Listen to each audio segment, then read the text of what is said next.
आज आपके ज्योग्राफी का चैप्टर 2 स्टार्ट होगा, जिसका टॉपिक है land, soil, water, natural vegetation और वाइल्ड लाइफ।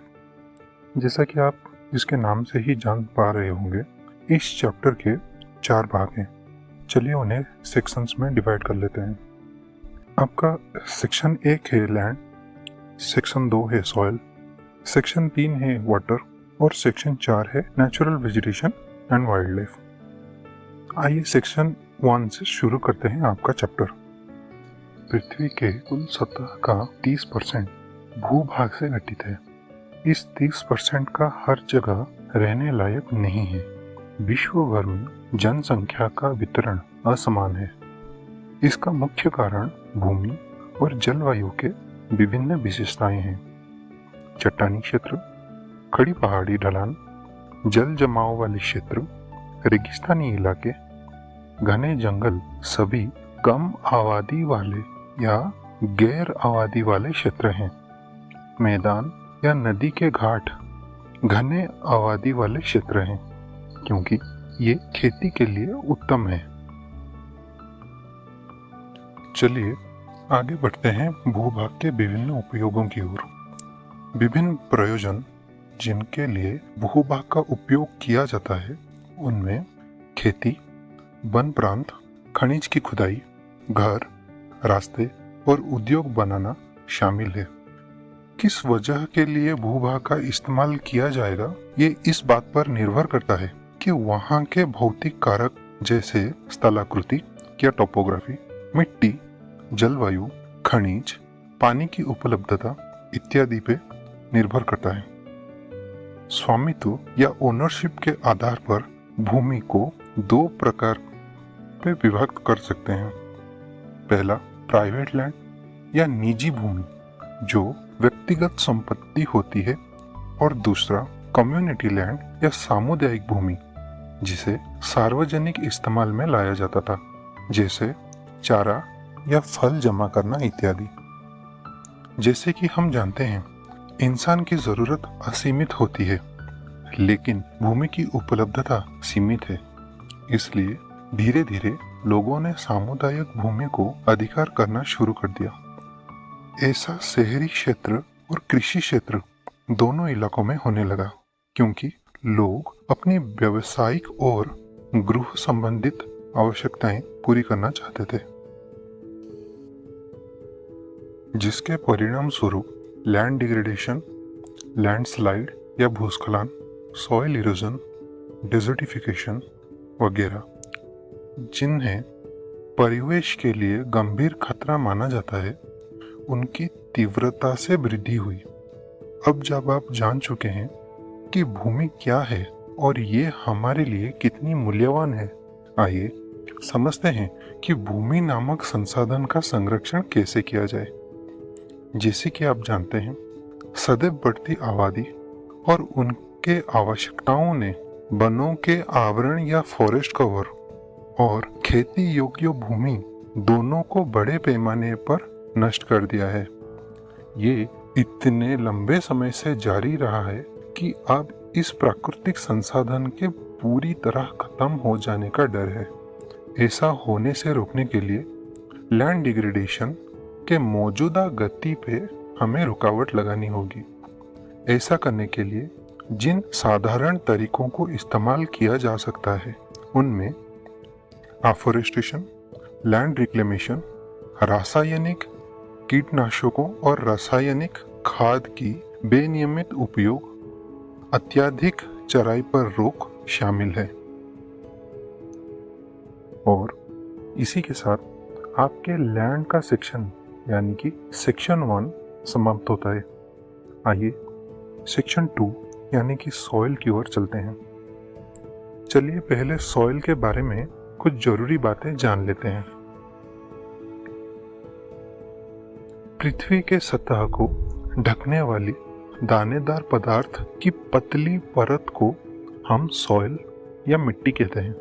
ये भूमि से निकटता से जुड़ा हुआ है, क्योंकि भू आकृतियां मिट्टी के प्रकार को निर्धारित करते हैं।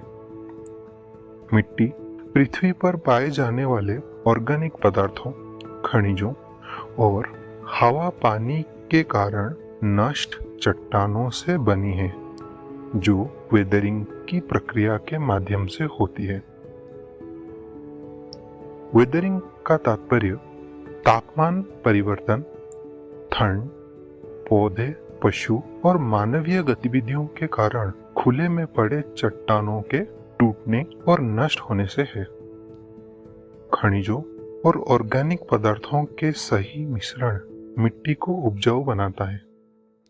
मुझे आशा है कि इससे आप मिट्टी या सॉइल के बारे में महत्वपूर्ण तथ्य जान चुके होंगे।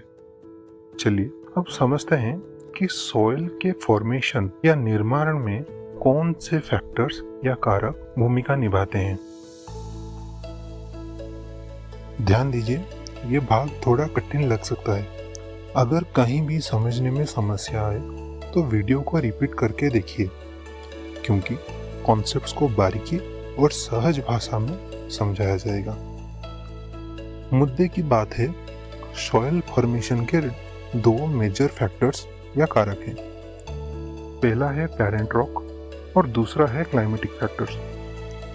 पेरेंट रॉक उस चट्टान को कहा जाता है जिसके टूटने से मिट्टी का निर्माण होता है, और इसी कारण पेरेंट रॉक और सॉइल के कैरेक्टरिस्टिक्स या विशेषताओं में कुछ समानताएं रहेंगी।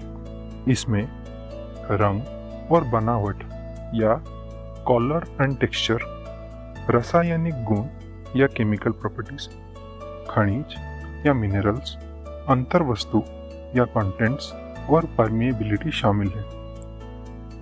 थोड़ा एग्जाम्पल देके और सिंपल भाषा में समझाता हूँ, समझने में आसानी होगी। देखो, अगर पेरेंट रॉक लाल है, हाथ में पकड़ने पर खुरदुरा लगता है, आयरन, पोटेशियम, सल्फर एटसेट्रा मौजूद है, तो जाहिर सी बात है जब ये पेरेंट रॉक टूट के मिट्टी में तब्दील होगा तो ये सब भी मिट्टी के ही तो हिस्सा हुए ना।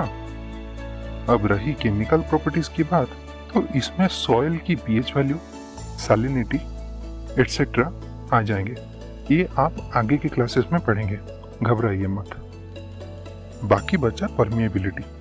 परमिएबिलिटी का मतलब सॉइल कितनी आसानी से पानी को अपने अंदर गुजरने देता है। ओके, दूसरे में आ गया आपके क्लाइमेटिक फैक्टर्स, जिनमें तापमान, बारिश की मात्रा, वेदरिंग की गति और ह्यूमस फॉर्मेशन में कितना समय लगता है, ये सब शामिल है। अच्छा, ह्यूमस उस काला और ऑर्गेनिक पदार्थ को कहा जाता है जो पेड़, पौधे और जीव जंतु के सड़ने से बनता है। ये मिट्टी को और उपजाऊ बनाता है। मेजर फैक्टर्स तो समझ गए, अब आता है अदर फैक्टर्स। अदर फैक्टर्स जो मिट्टी के निर्माण में सहायक होते हैं, उनमें रिलीफ, फ्लोरा, फौना और माइक्रो ऑर्गेनिजम्स और समय शामिल है। रिलीफ का मतलब लैंडस्केप का आकार, और ये आपके सॉइल के एक्यूमुलेशन और स्लोप तय करते हैं। फ्लोरा, फौना और माइक्रो ऑर्गेनिजम्स सॉइल में ह्यूमस फॉर्मेशन के गति और मात्रा तय करते हैं, और समय सॉइल की मोटाई तय करता है। उम्मीद है कि इससे आपके कॉन्सेप्ट्स क्लियर हुए होंगे। आगे बढ़ते हैं। अब आपका अगला टॉपिक आता है डिग्रेडेशन ऑफ सॉइल और सॉइल के कंजर्वेशन मेजर्स। सॉइल इरोजन और सॉइल डिप्लीशन संसाधन के रूप में सॉइल के लिए प्रमुख खतरे माने जाते हैं। अब सवाल आता है कि ये दोनों है क्या और इन दोनों में फर्क क्या है। जब पानी और हवा जैसे कारकों की वजह से मिट्टी के ऊपरी भाग या टॉप सॉइल हट जाता है, जिसके कारण मिट्टी अपनी उपजाऊपन या फर्टिलिटी खो बैठता है, हम इसे सॉइल इरोजन कहते हैं। ये गौर करने वाली बात है कि सॉइल डिप्लीशन में भी मिट्टी अपनी उपजाऊपन या फर्टिलिटी खो बैठता है, लेकिन इसके प्रमुख कारक या मेजर फैक्टर्स अत्यधिक खेती, शहरों में वृद्धि या अर्बन एक्सपेंशन, अनुपयुक्त कृषि पद्धतियां या अनसुटेबल एग्रीकल्चरल प्रैक्टिसेस हैं। इस बात पर गौर करना आवश्यक है कि सॉइल डिप्लीशन के बाद मिट्टी हमेशा के लिए अपनी उपजाऊपन खो बैठता है। अब सवाल आता है कि मिट्टी का संरक्षण कैसे किया जाए। इसके 7 तरीके दिए गए हैं आपके एनसीईआरटी के बुक में।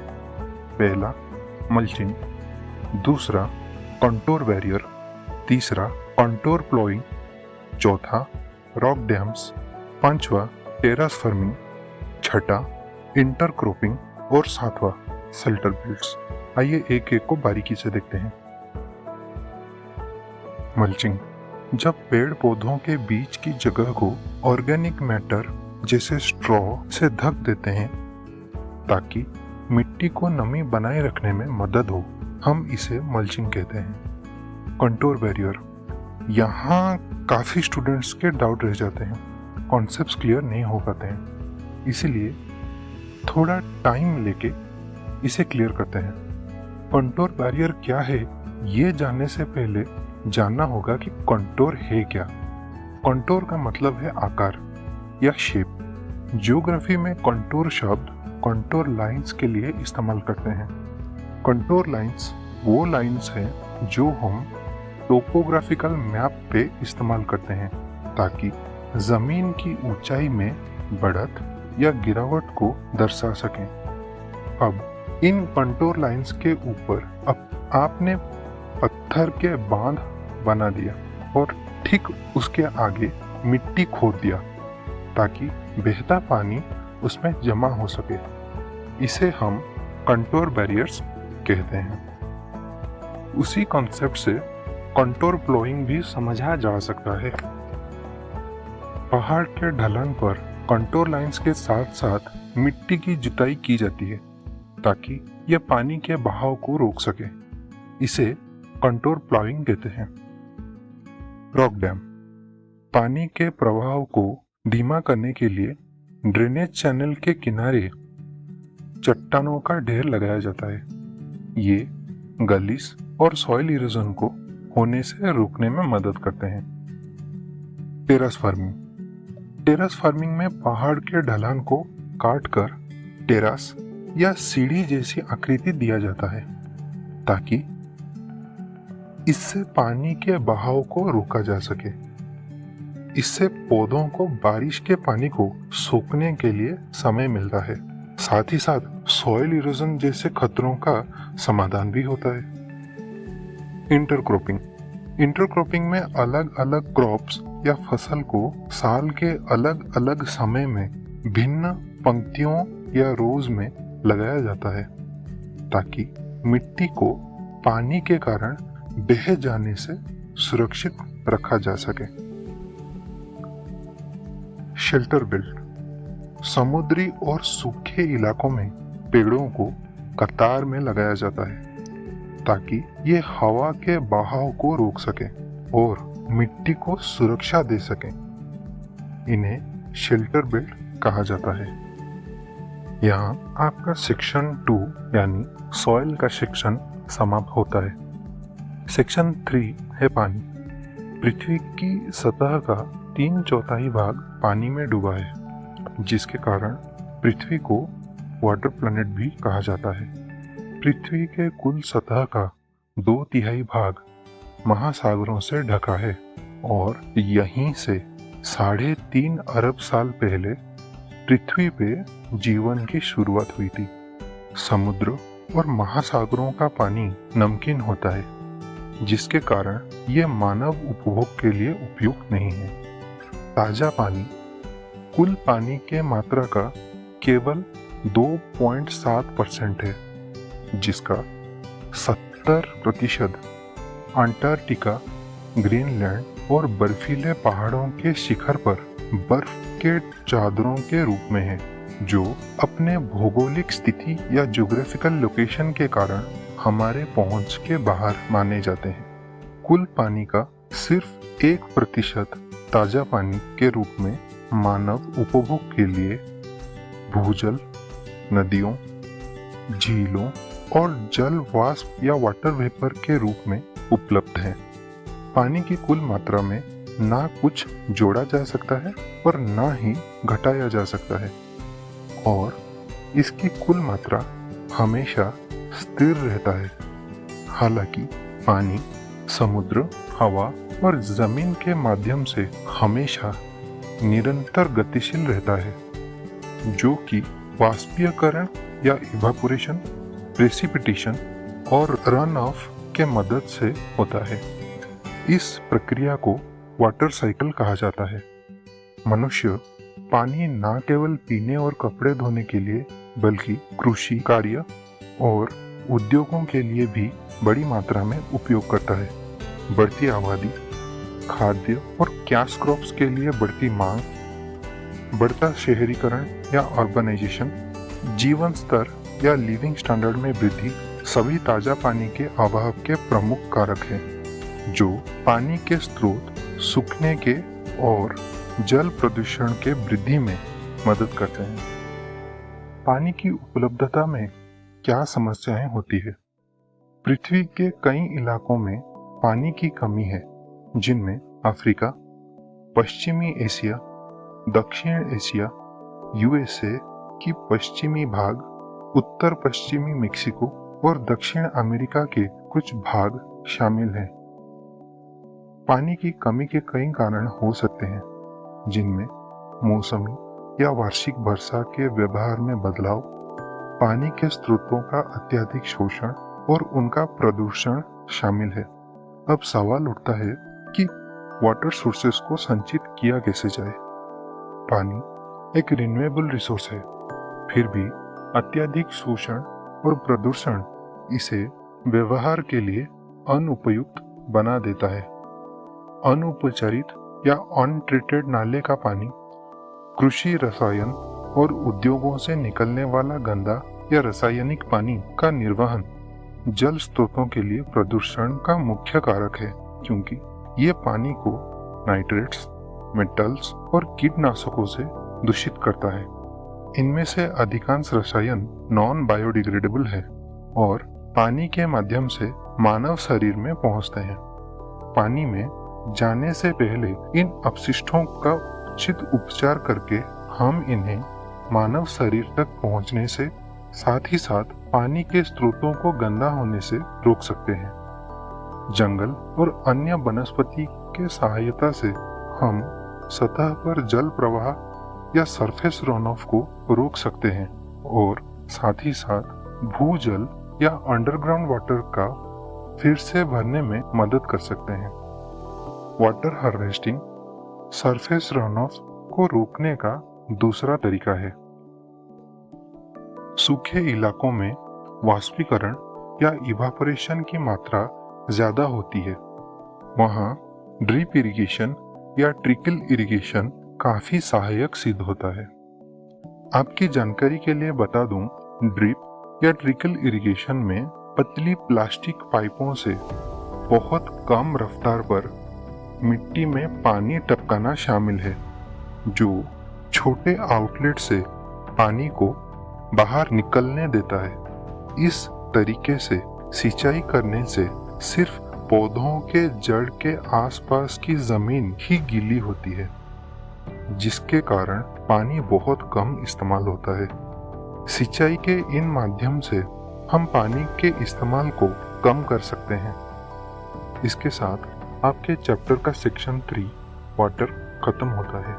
अब चलिए आखिरी section 4 natural vegetation and wild life शुरू करते हैं। स्थल मंडल, जल मंडल और वायुमंडल के बीच संपर्क का एक संकीर्ण बिंदु मौजूद है, जिसे हम बायोस्फीयर या जीव मंडल कहते हैं।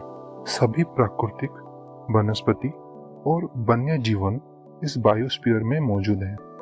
बायोस्फीयर या जीव मंडल में मौजूद सभी जीव जंतु और वनस्पति परस्पर संबंधित और परस्पर निर्भर है। इस जीवन सहायक प्रणाली को इकोसिस्टम कहते हैं। हमारे लिए वनस्पति क्या मायने रखते हैं? हमें पेड़ पौधों से नई चीजें प्राप्त होती हैं।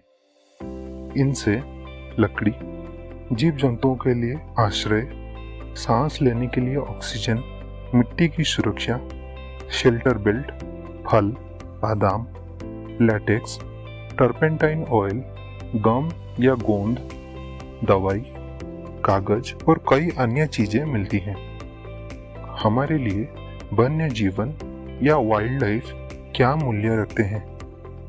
वन्य जीवन में पशु, पक्षी, कीड़े मकोड़ों के साथ साथ जलीय जीवन भी शामिल है।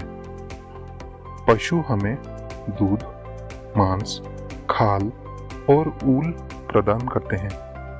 कीट जैसे मधुमक्खियां फूलों के परागण या पोलिनेशन में मदद करती हैं, हमें शहद देती हैं और डिकम्पोजर्स के रूप में महत्वपूर्ण भूमिका निभाती हैं। पक्षी कीड़ों को खाते हैं और डिकम्पोजर्स के रूप में ये भी भूमिका निभाती हैं।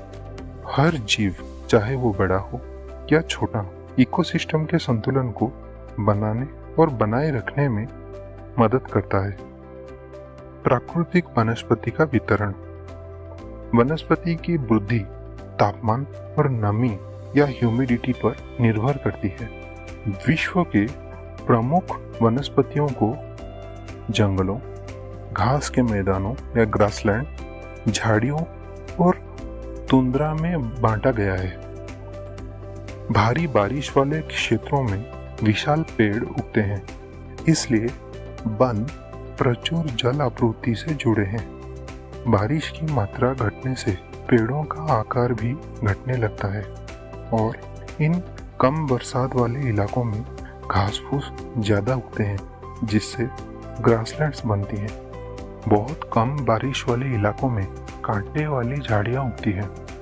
इनके जड़ बहुत गहरे होते हैं और इनके पत्तों पर मोम जैसी पदार्थ होती है ताकि वाष्पीकरण या इवापोरेशन से होने वाले जल हानि को कम कर सकें। बेहद ठंड वाले ध्रुवीय क्षेत्रों में काई या मोस और कई ऐसी वनस्पतियां उगती है। प्राकृतिक वनस्पति और वन्य जीवन का संरक्षण।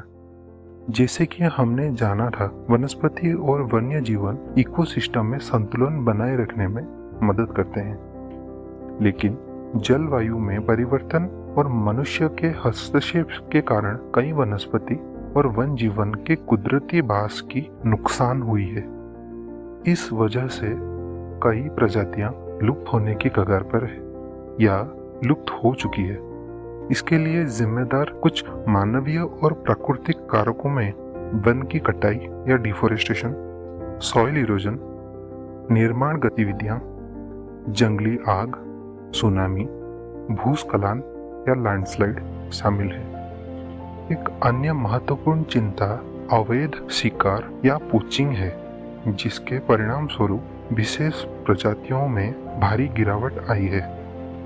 जानवरों का अवैध शिकार उनके शरीर के अंगों को इकट्ठा करने और उनके अवैध व्यापार के लिए किया जाता है। तो वनस्पतियों और वन जीवन के हानि को रोका कैसे जाए?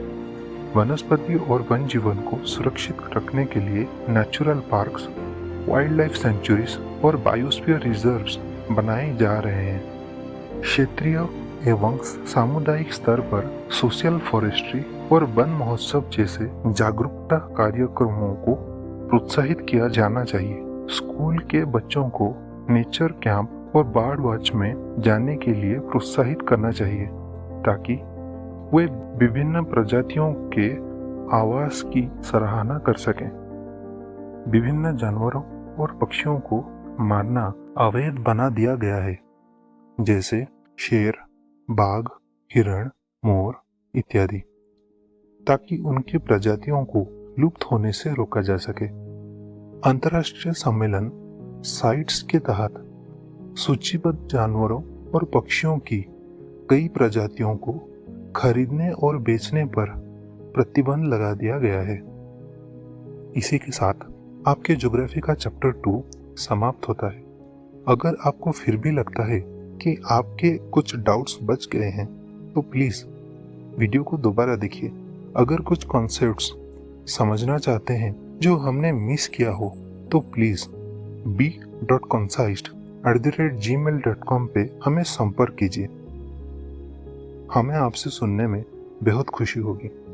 अगले हफ्ते ज्योग्राफी के चैप्टर 3 के साथ फिर मुलाकात होगी। Thank you.